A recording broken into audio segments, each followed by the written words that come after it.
What's up, guys? Mike from Slowspeed, sitting here in the car in the rain at the park by the bridge. I don't know if you guys know where this is. I'm not going to tell you. Who cares? Now, this is what I had to talk about. Now, when I first got this car, obviously, I had my boot mode license transferred over to this VIN. I didn't even try or attempt to to install that because I knew I needed a catless downpipe. So what I ended up doing is I waited and I bought the charge pipe and I got the charge pipe installed. When I proceeded to load the boot mode flash, I seen a couple of tunes. Now, this motor, the N55 electronic wastegate, my last car was a pneumatic. Electronic wastegate, you have a whole bunch more maps. You have the M2 map, you have the stage 1, obviously stage 2, 93 and 91 octanes, and you have race gas and ethanol blend. If I knew that it came with the M2 map, which requires no modifications to your car, I probably would have done that first. The reason why I say I would have done that first is because while I was sitting on the tune, my car was stock and I had a free tune. I would have done that first, number one. And number two, I would have done that just to test out the car because it's still in the warranty. So I would have just, pushed it a little bit more, and as the itch developed, I would have went ahead and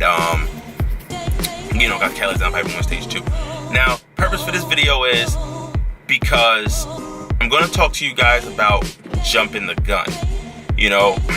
Stage 2 aggressive tune calls for, and I think all stage 2 tunes for whether it's boot mode, MHD, whatever, even the JV4, calls for a catless downpipe and a front mount intercooler.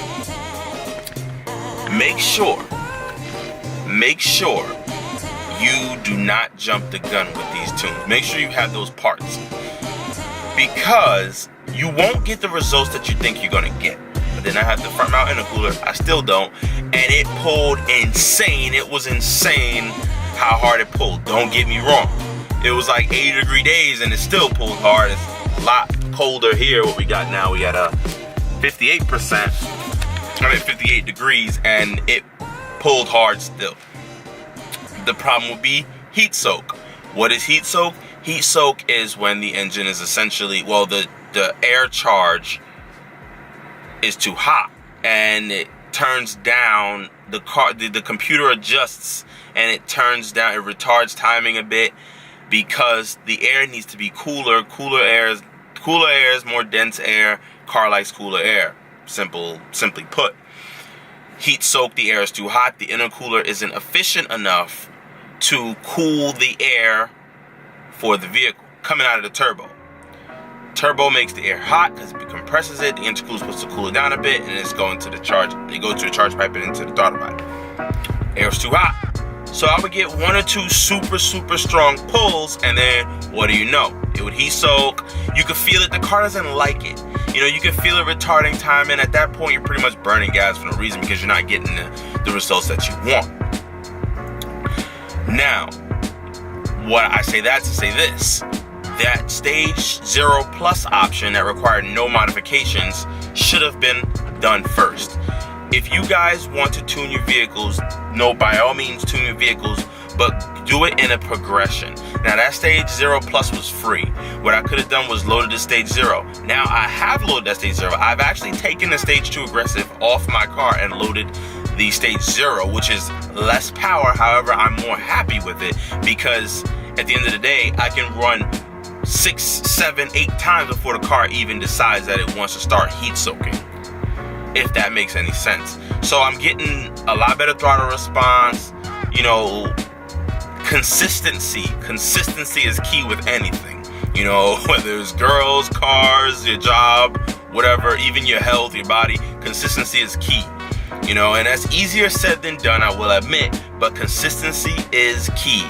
You guys, if you do not have the proper equipment, if you are getting heat soak, dial it down a bit. Those initial numbers, those initial dyno numbers, or whatever the case is, Subaru is backing up. That thing is freaking loud.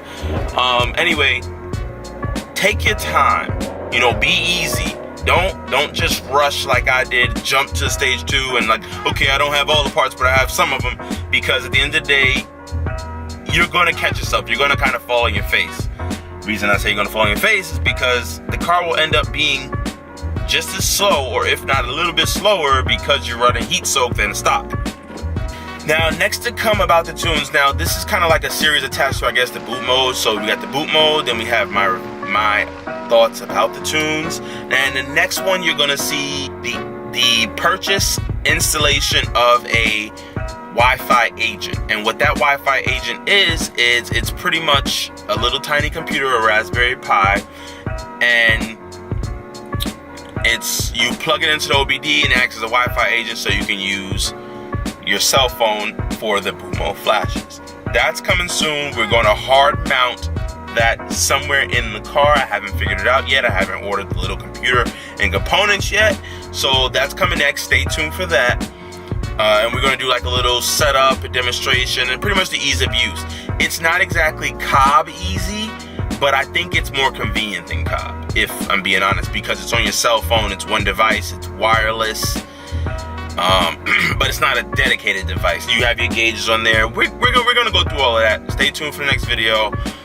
Peace out, guys. You guys have a good night. I'm pretty much gonna probably catch some shots, enjoy some of this air, get some a little alone time out here, and yeah, so that's pretty much it. Peace.